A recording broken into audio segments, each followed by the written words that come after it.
Hey everyone, welcome. In this video I will show you shortly and concisely how to use a McDonald's gift card on the McDonald's app.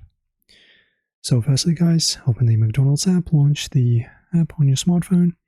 If you don't have it, you can download it. Choose your order, browse the menu and add your desired items to your cart. Proceed to checkout, tap on the cart icon to review your order, then click Checkout.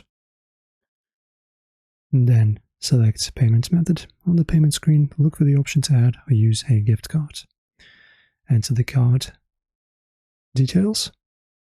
Manually input the gift card number and PIN, or scan the card if the app supports it. After that, last step to finish over is to tap Apply to deduct the gift card balance from your total. Complete any remaining payment with another method if needed, then confirm your order.